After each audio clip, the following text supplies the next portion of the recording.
let's get President Trump in front of our committee to answer the questions that are being asked across this country. There is no indication, zero, zip, zilch, nada, that Secretary Clinton had any knowledge of Epstein's crimes. The Department of Justice continues to lead a White House cover-up. New files that were just discovered in the last couple days of a survivor that has made serious accusations and allegations against President Trump. Where are these files? Who removed them?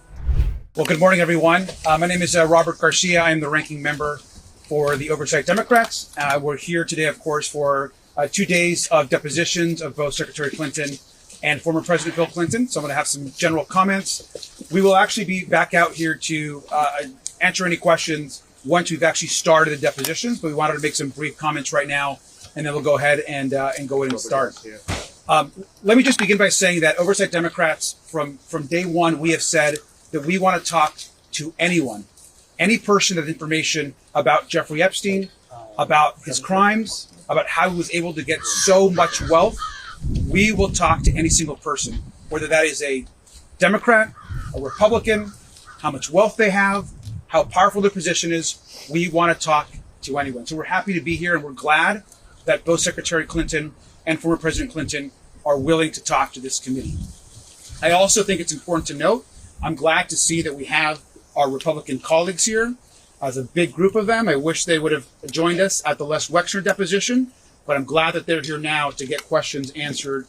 That is an important part of our investigation.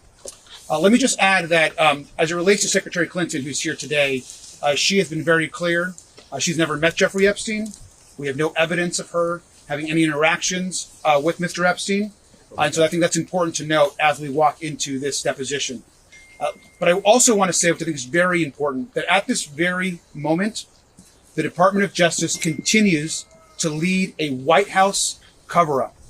And we're going to be demanding, even over these next few days, that the remaining files that have not been released get released to the public. And that includes new files that were just discovered in the last couple days of a survivor that has made serious accusations and allegations against not just Jeffrey Epstein, but also against President Trump, and about abuse that she suffered when she was a minor. We have seen the DOJ files and the archive manifest that clearly shows that the interviews and information around this survivor have been removed and are missing from the DOJ files. Where are these files? Who removed them? Those questions have to be answered.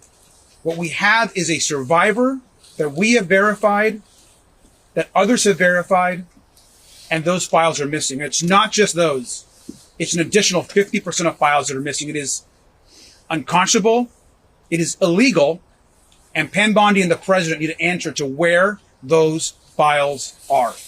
And that's going to continue to drive our work, not just today, but every single day until we get justice for the survivors. I'm going to have some of our members here make a few comments as well. Thank you. It is abundantly clear that this is the most egregious cover-up in American history.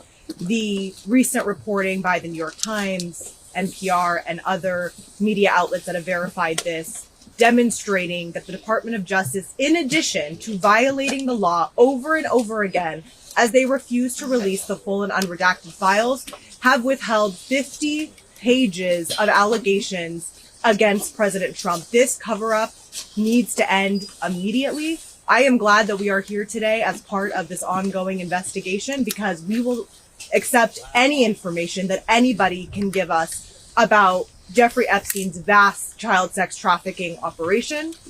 I just want to say that young people in this country are watching right now. If the most powerful people in the United States of America, the elite and rich and powerful men and women, are able to get away with these heinous crimes, then we are sending a horrible message to young people in this country that powerful people will always protect themselves and the rule of law does not apply to everyone. So I look forward to the next 2 days, and we know that there is so much more to uncover here, and we expect to get answers from the Department of Justice immediately. Thank you. I'm Congressman Suhas Subramaniam. We're here today in New York to talk to Hillary Clinton and tomorrow to talk to former President Bill Clinton. I want to make clear that there were no Republicans in Ohio to talk to Les Wexner, who bankrolled the Epstein's fortune for the most part and allowed a lot of his crimes to happen. The Hillary Clinton, who maintains that she doesn't recall meeting Jeffrey Epstein, is here today, and we have a lot of Republicans here today. That underscores to me the partisan nature of what some of the Republicans on our committee and in Congress are doing and the way they're approaching this investigation. And meanwhile, they're not holding the Department of Justice accountable for breaking the law over and over again. There's 2.5 million files that have not been released, and now we're hearing and seeing evidence of some of those files, including accusations against President Trump. We know that there are other information in those files that clearly is not about protecting victims. It's about protecting people who committed crimes. And so we, as Democrats on the Oversight Committee, are going to continue to approach this investigation in a nonpartisan way, because all we want is the truth, and we want justice for the survivors, and we want to make sure this never happens again, no matter how rich and powerful the perpetrators are. Thank you. Speaking of rich and powerful, how come Thank the you. Clintons weren't forced? I'm James Walkinshaw from Virginia. We are here today to continue our investigation into Jeffrey Epstein's crimes. And it's important to note, and as others have said, there is no indication, zero, zip, zilch, nada, that Secretary Clinton had any knowledge of Epstein's crimes. She submitted a sworn statement that she never met Jeffrey Epstein, and my fear is we're here today as part of a political exercise, part of a long-running fever dream where Republicans want to lock up Secretary Clinton. We had the State of the Union this week, and President Trump spoke for 2 hours and refused to even acknowledge the courageous survivors of Epstein's crimes who were in the chamber. He wouldn't even address the issue. His attorney general refuses to even meet with the survivors. So we want to conduct a serious bipartisan investigation. I'm glad that President Clinton will sit down with us tomorrow and answer questions about his relationship with Jeffrey Epstein. But I wanted to come today to ensure that this is a serious exercise, a serious investigation, and not a political or partisan one. Thank you. Why weren't the Clintons wait to go to Washington to testify? I'll answer that. I'll answer that question. So let me go ahead and we're going to answer one or two questions. Let me just also say, I think today also sets a precedent. So I want to be very clear that we have said from day one that we want to talk to former President Bill Clinton, and the other person we want to talk to is current President Donald Trump.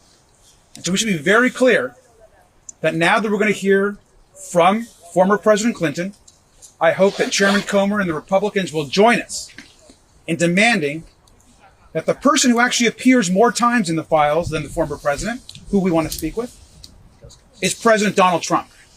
And so let's get President Trump in front of our committee to answer the questions that are being asked across this country from survivors and from those who've been brutally attacked and raped, sometimes as children.